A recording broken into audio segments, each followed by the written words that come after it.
I am a 44-year-old woman, and I recently lost my husband, who passed away at the age of 48. We shared 20 years of life together, marrying twice during that time, first 12 years ago, and again 5 years ago. We had built a life filled with memories, but a few weeks ago, everything changed. He was diagnosed with cancer, and shortly after, he passed away.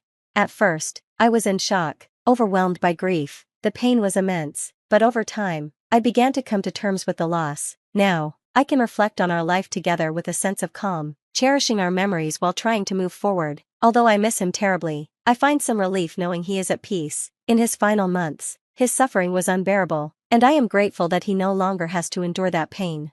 Last week, we held his funeral. It was a bittersweet moment, a mix of relief that he was finally at rest and deep sadness over saying goodbye. Throughout our marriage, my relationship with my husband's family was complicated, to say the least. We had not been in contact with them for the past 8 years. My husband had decided to cut ties with his parents, a choice that stemmed from years of neglect and mistreatment. His parents viewed him only as a financial resource, showing little affection or consideration for him. On the other hand, they seemed to favor his younger sister, Cindy, who had long struggled with alcoholism. Despite everything, my husband remained kind and family-oriented, often forgiving their behavior. When we first started dating, he would defend them, saying, "They're family." But as our relationship grew stronger, he began to assert himself and express his feelings more openly. I encouraged him to value his own happiness, even if it meant distancing himself from those who treated him poorly. This shift caused tension between him and his parents, who blamed me for the changes in his behavior. Their hostility towards us only deepened over the years. One Christmas, we attended a family dinner as a gesture of goodwill, but it turned into a disaster. They spent the evening criticizing my husband's new business venture, claiming it was doomed to fail. The criticism was not only unwarranted but also hypocritical. Cindy had attempted a similar venture without the same level of preparation or effort. Their blatant favoritism and constant negativity led to a heated argument, after which we cut off contact entirely.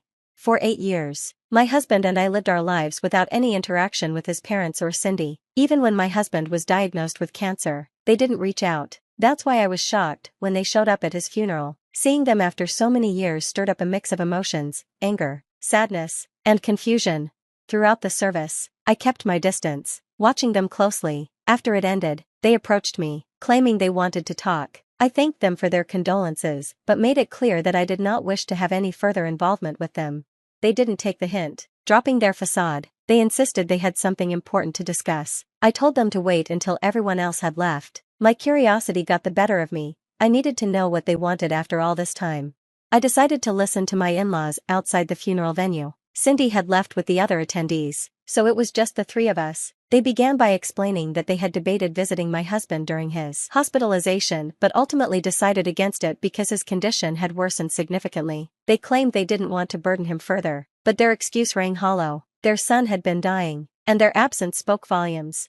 I told them curtly that excuses were unnecessary and asked them to get to the point. It had been an emotionally exhausting day, and I didn't have the energy to entertain them any longer. My directness seemed to catch them off guard, but I thought it was entirely appropriate given the circumstances. I assumed they wanted to say a proper goodbye to their son, though I also suspected they had ulterior motives, perhaps involving his inheritance.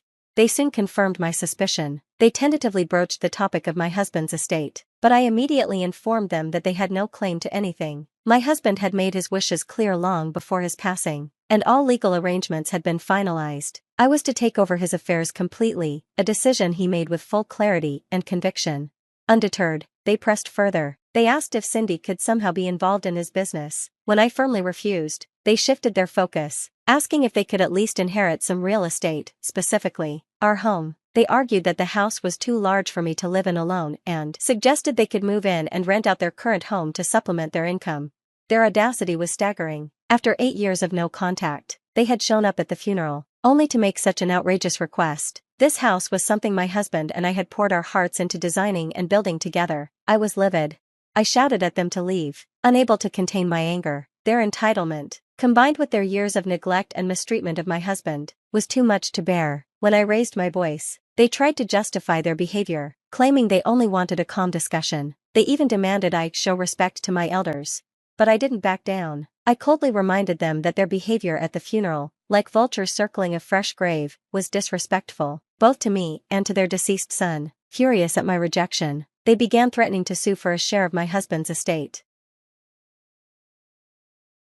I quickly countered, reminding them that a will existed and everything was legally binding. My husband had taken great care to ensure that his wishes would be honored, even in the face of such challenges. He had anticipated this exact situation, and he had explicitly left them nothing. Their anger turned to blame. They accused me of manipulating their son and cutting them out of his life. I was appalled by their lack of accountability. They refused to acknowledge that it was their own actions, years of neglect, favoritism, and mistreatment that had driven a wedge between them and their son. By the time they finally left, I was too furious to think clearly. It wasn't until I arrived home that I remembered the video my husband had recorded for his parents before his death. A month prior, we had prepared it together, knowing that this day might come. After a few days of rest, I decided to deliver the video in person. Driving to their house, I felt a mix of determination and dread. When they opened the door, they were visibly surprised to see me. I calmly explained that my husband had left a message for them and asked to come in.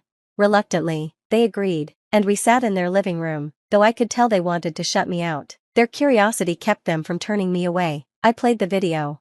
In it, my husband spoke directly to his parents, criticizing the way they had treated him throughout his life. He recounted their favoritism toward Cindy, their dismissive attitude toward his efforts, and their failure to support him, even during pivotal moments like his high school years and his startup ventures. He reminded them of how they had refused to pay for his college education while sparing no expense for Cindy's whims. He also spoke about their neglect during his illness. Their absence during his final months only solidified his belief that they cared more about themselves than their son. He made it clear that leaving them out of his will was deliberate and fitting. He told them not to trouble me, as I was his true family, the only person who had stood by him unconditionally. As I watched the video, tears streamed down my face. Hearing him defend me so passionately, even after his death, filled my heart with both sorrow and pride. When the video ended, my in-laws sat in stunned silence. For once, they had no response. After showing my in-laws the video, I calmly stood up and said, "Even if you sue, I will use this video as evidence. My husband chose to cut ties with you due to your years of mistreatment. Blame yourselves, not me." Instead of accepting responsibility, they accused me of being cruel for showing them the video while they were grieving. They even suggested I had edited the footage, inventing baseless theories to avoid facing their guilt.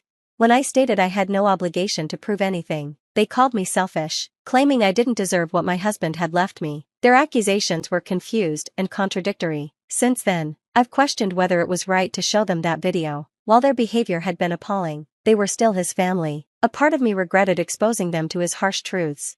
A week has passed since that visit, and they have yet to contact me directly. However, my husband's lawyer informed me that they have decided to contest the will. Their decision didn't surprise me. I anticipated it after the way they reacted. Still, I knew their lawsuit would amount to nothing. The will was clear and legally sound. Surprisingly, I received an email from them shortly afterward. They claimed that my methods were wrong and insisted the video didn't justify denying them what they believed was their rightful inheritance. Their argument rested on the idea that, as blood relatives, they had a stronger claim than I did. They asserted rights not only to his property but also to his business.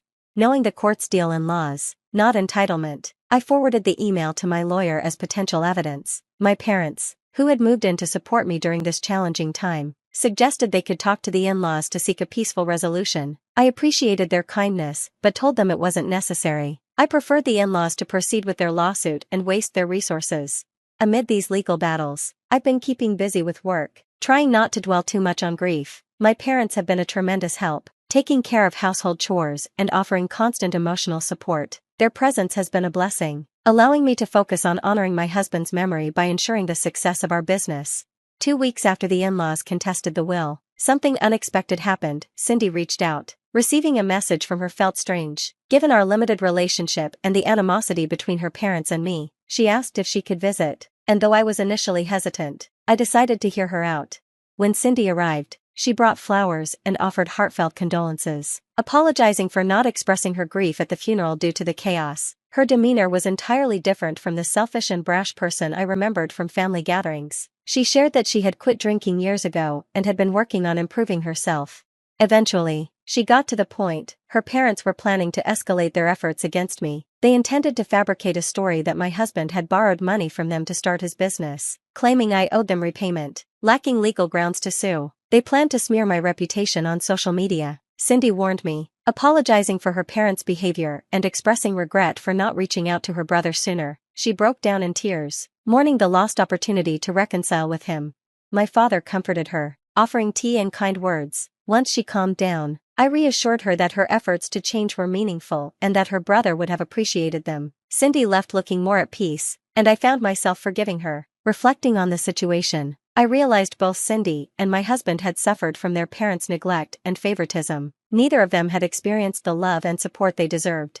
I informed my lawyer about Cindy's warning and decided not to act immediately. Instead, we would wait for the in-laws to follow through on their social media threats, using any defamatory posts as evidence in court.